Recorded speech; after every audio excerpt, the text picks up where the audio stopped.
ಎಲ್ಲರಿಗೂ ನಮಸ್ಕಾರ. ಇವತ್ತಿನ ರೆಸಿಪಿ ಹಲಸಿನ ಬೀಜವನ್ನು ಬಳಸಿ ಅದರೊಟ್ಟಿಗೆ ತಿಂಗಳವರೆ. ಹೆಚ್ಚಾಗಿ ಪನೋಕ್ಕರಿ ಎಂಬುದೊಂದು GSP ಕಮ್ಯುನಿಟಿಯವರ ಒಂದು ರೆಸಿಪಿ ಅಂತ ಹೇಳ್ಬೋದು.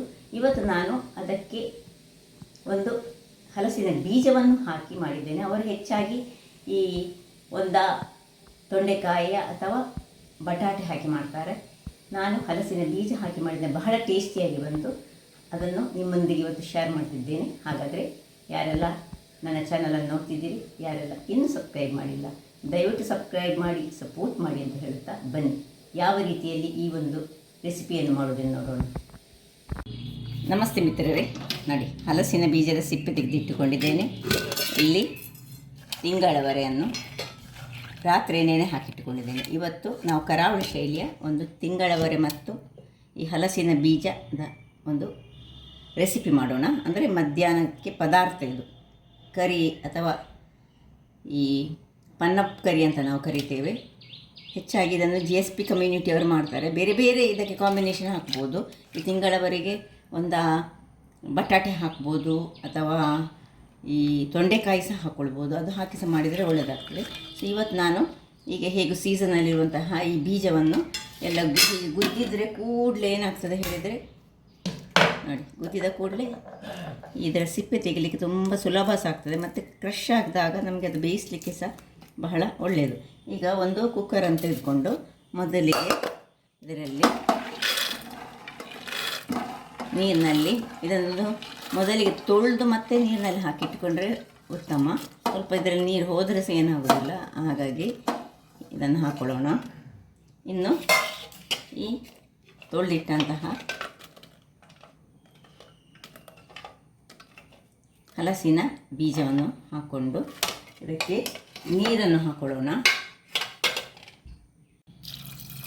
ಇದು ಮುಳುಗುವಷ್ಟು ನೀರು. ಇನ್ನು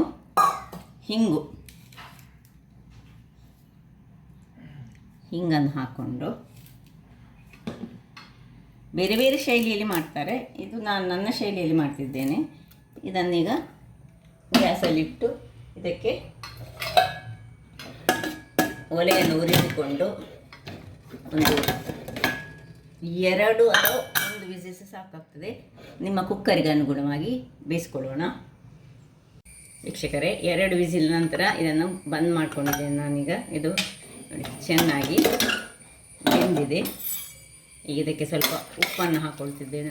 ಒಳ್ಳೆ ಬೆಂದು ಕೊಡಬೇಕು. ಆಮೇಲೆ ನೋಡಿ ಹೀಗೆ ಮುಚ್ಚುವಾಗ ಮೆದುವಾಗಿರಬೇಕು. ಈವನ್ ಹಲಸಿನ ಬೀಜ ಸಹ ಹಾಗೆ ಒಳ್ಳೆ ಮೆದುವಾಗಿದೆ. ಈಗ ಇದಕ್ಕೆ ಉಪ್ಪನ್ನು ಹಾಕ್ಕೊಳ್ಳೋಣ. ರುಚಿಗೆ ತಕ್ಕಷ್ಟು ಉಪ್ಪು ಹಾಕ್ಕೊಂಡು ಒಮ್ಮೆ ತಿರುಗಿಸ್ಕೊಂಡು ಇದನ್ನು ಪಕ್ಕಕ್ಕೆ ಇಟ್ಕೊಳ್ಳೋಣ. ಇಲ್ಲಿ ಈಗ ನಮಗೆ 2 ಸಣ್ಣ ಸಣ್ಣ ನೀರುಳ್ಳಿಯನ್ನು ನಾನು ಸಣ್ಣದಾಗಿ ಹೆಚ್ಚಿಟ್ಟುಕೊಂಡಿದ್ದೇನೆ. 3 ಚಮಚದಷ್ಟು ಈ ಬ್ಯಾಡಗಿಯ ಚಿಲ್ಲಿ ಪುಡಿ, ಮೆಣಸಿನ ಪುಡಿ, ಒಂದು ಸಣ್ಣ ತುಂಡು ಪುಡಿಯನ್ನು ನೀರಿನಲ್ಲಿ ಹಾಕಿಕೊಂಡಿದ್ದೇನೆ. ಸ್ವಲ್ಪ ಸಾಸಿವೆ ಮತ್ತು ಕರಿಬೇವಿನ ಸೊಪ್ಪು, ಇಷ್ಟೇ. ಇದಕ್ಕೆ ಭಾರಿ ಕಡಿಮೆ ಸಾಮಗ್ರಿಗಳು ಬೇಕು. ಈಗ ಒಲೆಯ ಮೇಲೆ ನಾವು ಒಂದು ಪಾತ್ರೆಯನ್ನು ಇಟ್ಕೊಳ್ಳೋಣ. ಇದು ಬಿಸಿ ಆಗಲಿ. ಪಾತ್ರೆ ಬಿಸಿ ಆಯಿತು. ಈಗ ಇದಕ್ಕೆ ಒಂದು 3-4 ಚಮಚದಷ್ಟು ಎಣ್ಣೆಯನ್ನು ಹಾಕ್ಕೊಳ್ತಿದ್ದೇನೆ. ಈಗ ಎಣ್ಣೆ ಬಿಸಿ ಆಗಬೇಕು. ಎಣ್ಣೆ ಬಿಸಿಯಾದಾಗ ಸಾಸಿವೆ ಹೊಡೆಯುವಾಗ ಕರಿಬೇವಿನ ಸೊಪ್ಪನ್ನು ಸ್ವಲ್ಪ ಹೀಗೆ ಚೀಲ್ ಮಾಡ್ಕೊಂಡು ಹಾಕೊಳ್ಳೋಣ.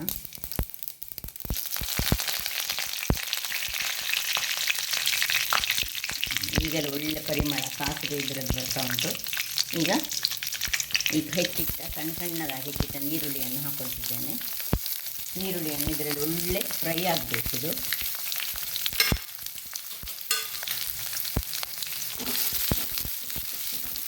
ಸಾಫ್ಟ್ ಆಗೋ ತನಕ ನಾವು ಇದನ್ನು ಹೀಗೆ ಒಳ್ಳೆ ತಿರುಗಿಸ್ಕೊಳ್ಳೋಣ. ವೀಕ್ಷಕರೇ ನೋಡಿ, ಇಷ್ಟು ಸಾಫ್ಟ್ ಆಗುವಾಗ ಆನಿಯನ್ ಒಳ್ಳೆ ಸಾಫ್ಟ್ ಆಯಿತು. ಈಗ ಚೂರು ಹಿಂಗನ್ನೀಗ ಹಾಕ್ಕೊಳ್ತಿದ್ದೇನೆ. ಅಥವಾ ಮತ್ತೆ ಹಿಂಗಿನ ನೀರು ಹಾಕಿದರೆ ಸಹ ನಡೀತದೆ. ಇನ್ನು ಮೆಣಸಿನ ಪುಡಿ 2-3 ಚಮಚದಷ್ಟು ಮೆಣಸಿನ ಪುಡಿಯನ್ನು ಹಾಕ್ಕೊಳ್ತಿದ್ದೇನೆ. ಇನ್ನು ಅದು ಸ್ವಲ್ಪ ಇದರಲ್ಲಿ ಬಾಡುವಾಗ ಏನು ನಾವು ಮಾಡಿಟ್ಟುಕೊಂಡಿದ್ದೇವೆ ಇದನ್ನು ಇದಕ್ಕೆ ಶಿಫ್ಟ್ ಮಾಡ್ಕೊಳ್ಳೋಣ.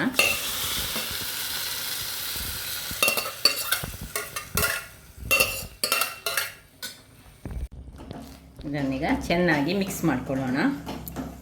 ಮಿಕ್ಸ್ ಮಾಡಿಕೊಂಡು ಈ ಹುಳಿಯ ನೀರೇನುಂಟು ಒಂದು ಸಣ್ಣ ಆಮ್ಲ ಗಾತ್ರದ ಹುಳಿ ಅದರ ನೀರನ್ನು ಹಾಕ್ಕೊಳ್ಳೋಣ. ಹಾಕ್ಕೊಂಡು ಚೆನ್ನಾಗಿ ಮಿಕ್ಸ್ ಮಾಡಿಕೊಂಡು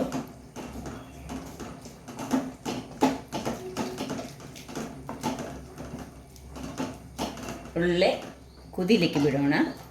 ಈ ಒಂದು ರೆಸಿಪಿ ಗಂಜಿಯೊಟ್ಟಿಗೆ ಸಹ ಒಳ್ಳೆಯದಾಗ್ತದೆ, ನೀರು ದೋಸೆ ಒಟ್ಟಿಗೆ ಸಹ ಒಳ್ಳೆಯದಾಗ್ತದೆ, ಶೇವಿಗೆ ಒಟ್ಟಿಗೆ ಒಳ್ಳೆಯದಾಗ್ತದೆ.